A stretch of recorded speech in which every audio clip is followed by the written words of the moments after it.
जय हिंद सभी को। जैसे कि आप लोग सभी जानते हैं कि यूपी पुलिस की ऑफिशियली वेबसाइट पर कल हमें एक नोटिस मिला था और उस नोटिस में ये दिया हुआ था कि यूपीएसआई 4543 वैकेंसी जो हमारी आने वाली थी उसके आवेदन फॉर्म इसी हफ्ते से शुरू हो जाएंगे। और ओटीआर से रिलेटेड भी इसमें इंफॉर्मेशन दी हुई थी कि 2.5 लाख बच्चे हमारे ओटीआर के थ्रू अपना रजिस्ट्रेशन करा चुके हैं। बाकी ओटीआर का जो प्रोसेस है अभी वो चल रहा है। तो जो भी बच्चे बचे हुए हैं जिन्होंने अभी ओटीआर के थ्रू अपना रजिस्ट्रेशन नहीं कराया है वो बच्चे जल्दी से जल्दी अपना रजिस्ट्रेशन करा लें। और क्योंकि इसी हफ्ते हमें आवेदन की तिथि भी जल्दी मिल जाएगी कि यूपीएसआई से कब तक फॉर्म फिल होंगे, क्योंकि जैसे ही हमारी फॉर्म फिल करने की डेट आएगी तो हमारे पास ज़्यादा समय बचता नहीं है। फिर उसके बाद में ऐसे ही समय निकलता चला जाता है, तो आप लोगों के पास इतना टाइम नहीं है।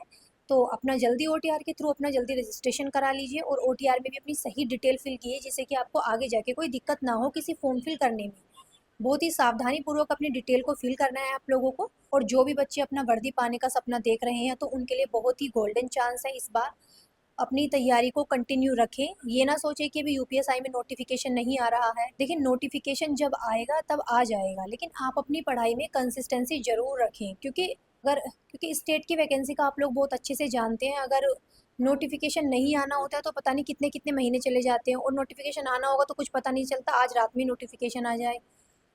तो मैं सिर्फ यही कहूँगी कि बच्चे जितने भी हमारे यूपीएसआई की तैयारी कर रहे हैं नोटिफिकेशन को थोड़ा इग्नोर करते हुए अपनी पढ़ाई में थोड़ा कंसिस्टेंसी रखिए, क्योंकि आप लोगों के पास फॉर्म फिल होने के बाद में ज़्यादा समय आप लोगों को मिलेगा नहीं, क्योंकि यूपीएसआई में थोड़ा सिलेबस भी वास्ट है। तो टाइम लग जाता है आपको सिलेबस कवर करने में, फिर उसके बाद में आपको उसका रिवीजन भी करना होता है, उसके मॉक टेस्ट भी देने होते हैं और उसमें सेक्शनल पास होना होता है। अब हमारे 4 सब्जेक्ट है, 4 सब्जेक्ट में आप 3 सब्जेक्ट में अच्छे स्कोर कर रहे हो, लेकिन बात करते हैं सेक्शनल की तो इसमें सेक्शनल पास होना होता है। तो सभी सब्जेक्ट को इक्वली टाइम इसमें देना होता है। इसमें ऐसा नहीं है कि चलो भाई हम जीएस छोड़ देंगे और मैथ्स और रीजनिंग में अच्छे स्कोर कर लेंगे। तो इसमें सेक्शनल वाइज पास होना पड़ता है। आप लोग भी जानते हो कि 35% इसमें लाने अनिवार्य है हर सेक्शनल में, और ओवरऑल 50%। नो निगेटिव मार्किंग, इसमें निगेटिव मार्किंग होती नहीं है। बच्चे ये सोचते हैं कि चलो ठीक है निगेटिव मार्किंग नहीं है, लेकिन इसमें सेक्शनल पास होना भी थोड़ा मुश्किल हो जाता है, क्योंकि जीके जीएस का एक सेक्शनल ऐसा होता है इसमें इसमें थोड़ा क्वेश्चन ट्रिकी पूछे जाते हैं। और पता नहीं इस बार क्वेश्चन किस तरीके के आ जाएंगे, क्योंकि जब हमारा 2021 का एग्ज़ाम हुआ था तो 2017 से बिल्कुल डिफरेंट था। हम 2017 की तरीके से पेपर तैयार करके गए थे, जैसे वो भी बोलते हैं कि पीवाईक्यू कर लो पीवाईक्यू कर लो, लेकिन हम 2017 का पेपर अपने जितने भी सारे पीवाईक्यू थे हम सभी क्वेश्चंस लगा कर गए हुए थे। लेकिन 2017 के कंपैरिजन में 2021 का पेपर फिर भी थोड़ा इजी था। तो चीज़ें पता नहीं इसमें कब उलट पलट हो जाएं। तो आप लोगों को इसमें अच्छे से अच्छे तैयारी करके चलते रहना है। इसमें हर तरीके के क्वेश्चन करने हैं आप लोगों को। ये मैं सिर्फ इतना कहूँगी, इसमें थोड़ा अच्छे से और ध्यान से मेहनत कीजिए। हिंदी, रीजनिंग, मैथ्स और जीके जीएस को इक्वली टाइम दीजिए और जल्दी से जल्दी अपना सिलेबस कवर करिए। जिन बच्चों का सिलेबस अभी कवर नहीं हुआ है उनके पास बहुत ही अच्छा मौका है, जल्दी से जल्दी कंप्लीट कर लीजिए। इसमें फिजिकल भी होता है, ऐसा नहीं है कि सिर्फ इसमें रिटन एग्जाम पे आपको डिपेंड होना होता है। 2021 में जब हमारा एग्ज़ाम हुआ तो काफ़ी सारे बच्चे ऐसे थे जो पढ़ाई में बहुत ही अच्छे थे, लेकिन थोड़ा जीके जीएस उनकी वीक थी। मैथ्स और रीजनिंग में वो फुल स्कोर लेकर आए थे, लेकिन जीके जीएस में उनका 35% आ नहीं पाया था, तो वो सेक्शनल में यानी जीके जीएस वाले पोर्शन में फेल हो गए थे। तो वो चीज़ें आप लोगों के साथ रिपीट ना हो, तो मैं यही कहूँगी अभी से आप लग जाइए। थोड़ा नोटिफिकेशन वगैरह को इग्नोर करते हुए अपनी पढ़ाई को कंसिस्टेंसी में रखिए। भाई नोटिफिकेशन है, जो भी आपको नोटिस के थ्रू आपको जो नॉलेज मिलनी है वो लोग तो सभी लोग देते रहते हैं, हम लोग भी बता देते हैं। तो आप लोग ज़्यादा फ़ोन पर भी ध्यान मत दो, अपनी सिर्फ पढ़ाई से रिलेटेड ही चीज़ों को देखो फ़ोन पर। पढ़ाई से रिलेटेड जो भी कंटेंट है आप उसको देखते रहिए।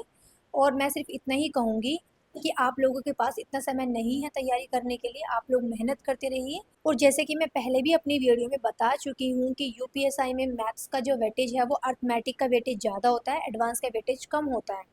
और जीके जीएस में भी आपको मैं बता चुकी हूँ। जीके जीएस में अगर हम बात करते हैं पॉलिटी की, तो पॉलिटी में 14 से 15 क्वेश्चन आपके संविधान के ही आनी है, और 4 से 5 क्वेश्चन आपके मूल विधि के आने हैं, और 2 से 3 क्वेश्चन आपके कोर्ट केस के आते हैं। तो ओवरऑल आपके 20-22 क्वेश्चन पॉलिटी और मूल विधि और कोर्ट केस से लग जाते हैं। तो आप लोग, मैं यही कहूँगी जीके जीएस में आप पॉलिटी पर ज़्यादा फोकस करें।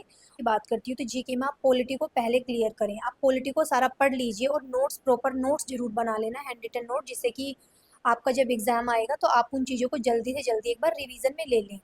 रीजनिंग भी आपका ज़्यादा टफ आती नहीं है यूपीएसआई में। मतलब ओवरऑल आपका जो यूपीएसआई का जो सिलेबस होता है, और अगर मैं एग्ज़ाम पैटर्न की बात करती हूँ तो ठीक रहता है, नॉर्मल टू मॉडरेट ही रहता है, ज़्यादा टफ एग्ज़ाम आने वाला है नहीं। अगर अगर यूपीएसआई में मैं एग्ज़ाम लेवल की बात करूँ तो आप लोग अगर अच्छे से थोड़ी सी मेहनत कर लेते हैं इन लास्ट के दिनों में, तो आप लोग एग्ज़ाम को क्लियर कर जाओगे। ये एक बहुत ही गोल्डन चांस है। और देखते हैं अभी इसी वीक हमारी यूपी गवर्नमेंट के थ्रू क्या आदेश रहेंगे वैकेंसी को लेके।